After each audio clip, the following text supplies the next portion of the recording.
बुलढाण्याकडे दौरा काढलेला आहे, काय आयोजन आहे? तिथं काही मस्तवाल माजलेल्या काही लाभार्थी टोळींनी छत्रपती शिवरायांच्या पुतळ्याची विटंबना केली. त्यांचा उद्देशच होता की पुतळा मोडून तोडून फेकू द्यायचा, असं गावकऱ्यांचं सांगणं आहे आम्हाला. आता सत्य परिस्थिती आम्ही तिथं जाऊन बघतोय. तिथल्या आमच्या एका जिजाऊच्या लेकीला त्यांनी कपडे फाटूस तर मारलाय आणि मारणाऱ्या ह्या व्यक्ती आहेत. म्हणजे लोकांनी, तिथल्या प्रतिष्ठित कोणतरी लोक आहेत, त्यांनी मारहाण केली. परत मारहाण केल्याच्या नंतर, कपडे फाटल्याच्या नंतर सुद्धा बोललं गेलं की हिचे व्हिडिओ काढून व्हायरल करा. म्हणजे बघा ती किती या महाराष्ट्रात छत्रपतींच्या आत्ता शिवजयंती झाली, देवेंद्र फडणवीस साहेबांच्या सरकारमध्ये बघा काय विदारक परिस्थिती निर्माण झाली की छेडछाडीचा उद्देश, एक जिजाऊच्या लेकीला कपडे फाटूस तर मारणं, छोट्या छोट्या तिथं मुली आहेत, काही महिला आहेत, त्यांना हात मोडलेत, असं आम्हाला तिकडून सांगण्यात आलंय. आता आम्ही बघतोय तिथले SP साहेबांशी बोलणं झालंय, तिथल्या IG साहेबांशी पण बोलणं झालंय. तिथल्या स्थानिक काही पोलिसांनी किंवा काही अधिकाऱ्यांनी अशी माहिती मिळते की त्यांनी आरोपी पळून जाण्यास सुद्धा मदत केली. म्हणजे त्याच्यात तिथल्या स्थानिक PIचा किंवा त्या APIचा काही त्यात हात आहे का, हेही बघावं लागणार आहे. कारण SP साहेबांनी बुलढाण्याच्या चांगली कारवाई केली. आम्हाला मिळालेल्या माहितीनुसार त्यांनी काही 10-11 आरोपी पण पकडले. चांगलं काम केलंय. आणि त्यांनी SP साहेबांना असंही सांगितलं की राहिलेले पण आम्ही ठेवत नाहीये, पण गुन्हे काय लावलेत, ते किती क्रूरपणानं केलेलं ते कृत्य आहे, हेही आम्हाला तिथं गेल्याच्या नंतर लक्षात येणार आहे. SP साहेबांनी जरी अटक केलं असलं, त्यांनी चांगली कामगिरी केली असली, पुढेही त्यांनी शब्द दिला की एकही आरोपी आम्ही ठेवत नाहीत, सगळेचे सगळे जेरबंद करतो आम्ही. परंतु कुठल्या कलमा लावल्यात, कुठल्या नाही लावल्यात, हे पण आम्ही बघतो. आता तिथं गेल्याच्या नंतर काही कलमा राहिल्यात का, काही जणांचे नाव जाणून बुजून टाळलेत का, इतका माज नेमका कोणाला आहे, छत्रपतींविषयी इतका आकश काय आहे? कारण आम्ही तर त्यांच्या पुतळ्यांविषयी, त्यांच्या चौकांविषयी असा आकश नाही ठेवत, आम्ही तर सन्मानच करतो.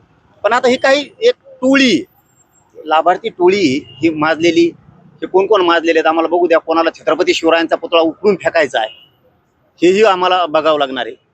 तशी परिस्थिती त्यांनीच तयार केली. आता राज्यात कायदा सुव्यवस्था राहिली नाही पाहिजे, कायदा सुव्यवस्था भंग झाला पाहिजे, हे सुद्धा त्यांनी प्रयत्न केलाय.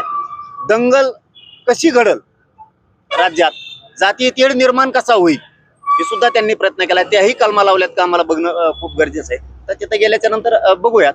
परंतु SP साहेबांनी चांगलं रात्रीपासून काम केलं अशी माहिती मिळाली. आता तिथे गेल्यावर प्रत्यक्षात आम्ही बघतो. नागपूरकर यांनी आरोप केलेला आहे की त्यांच्या पतीला शासकीय सेवेत सामावून घेण्यासाठी धनंजय मुंडेंनी 17 लाख रुपये मागितले होते आणि त्यांचा जो काही मृत्यू झालेला आहे यासाठी त्यांची खूप छळ करण्यात आला आणि यासाठी धनंजय मुंडे त्यांचे कार्यकर्ते जबाबदार आहे. सोबतच धनंजय मुंडेंच्या कार्यकर्त्यांनी रंजना नागपूरकर यांच्या गळ्याला बंदूक देखील लावली होती, असं त्यांनी म्हटलेलं आहे. याच्यात ना सगळ्यात महत्वाचा रोल आता नागपूरच्या SP साहेबाचा, CP साहेबांचा. त्यांनी तातडीनं त्याच्यावरती गुन्हे दाखल करून चौकशीला सगळ्याला ताब्यात घेतलं पाहिजे. धनंजय मुंडेंना सगळेच.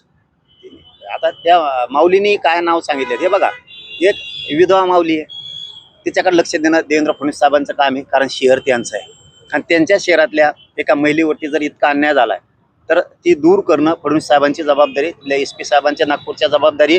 गुन्हे दाखल करून तातडीनं त्या माऊलीला स्वतः पोलिसांनी बोलून घेतलं पाहिजे की तुमचं काय म्हणणं आहे, त्या म्हणण्यानुसार गुन्हे दाखल करून त्यांना लगेच अटक करून त्यांना चौकशीला ताब्यात घेतलं पाहिजे, तर हे थांबणार आहे. आणि फडणवीस साहेबांची जबाबदारी, फडणवीस साहेबांनी हे करणं अत्यंत गरजेचं आहे. नसता महाराष्ट्रातल्या महिलेला फडणवीस साहेब न्याय देत नाहीत, हा संदेश जाणार आहे. काल शिंदे समिती आली होती, काल न्यायमूर्ती शिंदे जालन्यात येऊन गेले, त्यांनी तपासणी केली, कोणती सर्टिफिकेट किती गेले त्याबद्दल अपडेट आले का? नाही, अपडेट आले नाहीत. पण काल मी विखे पाटलांशी बोललो की सारथीबद्दल असं का होतंय, आमच्याच योजना का कमी केल्या जातात, त्यांना शिष्यवृत्ती का दिली जात नाही, या विषयावर चर्चा केली. शिंदे समितीला तुम्ही मुदतवाढ दिली, पण शिंदे समिती नोंदी का शोधत नाहीये, किंवा तुम्हीच शोधू नका म्हणतात की काय सरकार म्हणून तुम्हीच मुदतवाढ देऊ. प्रमाणपत्र दिले जात का नाहीत, व्हॅलिडिटी का रोखल्यात, बलिदान गेलेल्या कुटुंबाचे पैसे राहिलेले आणखीन का दिले नाहीत, म्हणजे तुम्हाला त्याचं सुद्धा राजकारण करायचं आहे का? मेलेल्या, बलिदान गेलेल्या आमच्या बांधवांबद्दल बी सहानुभूती तुम्हाला नाहीये का? अण्णासाहेब पाटलांचं आर्थिक विकास महामंडळ हे पूर्ण बंद पाडण्याच्या तयारीत आले, का निधी देत नाहीत तुम्ही, का परतावी देत नाही, LOI का सुरू करत नाहीत, याच्यावरती काल चर्चा केली. तुम्ही केसेस मागे घेऊ म्हणून 1 वर्ष झालं का घेत नाहीये? एकूण सातारा संस्थांच्या गॅजेटियरवर सुद्धा काल सांगितलं की का तुम्ही ते जी आर काढत नाही, आणि मराठवाड्यासाठी जे हैदराबादचा गॅजेटियरचा जी आर काढला त्यानुसार अधिकारी का काम करत नाहीत, ही जबाबदारी तुम्ही घेणार आहेत की नाहीत, की मला उपोषण केलं तर पुन्हा शब्दही विखे पाटील साहेब तुमचा आणि फडणवीस साहेबाचं मी ऐकून घेणार नाही. तर त्यांनी सांगितलं 26 तारखेपर्यंत सगळे विषय मार्गी काढायला आम्ही ताकदीनं काम करतो असं सांगितलं. म्हणून मी सुद्धा आता 2-3 दिवस शांत बघतो आता 26 तारखेपर्यंत ते हे सगळे विषय मार्गी काढतात का. 26 फेब्रुवारी. बरं, एक शेवटचा प्रश्न. सुमित्रा पवार यांची बीडच्या पालकमंत्रीपदी वरली लागली आहे. काय अपेक्षा, कशा प्रकारे त्यांनी काम करावं असं वाटतं तुम्हाला?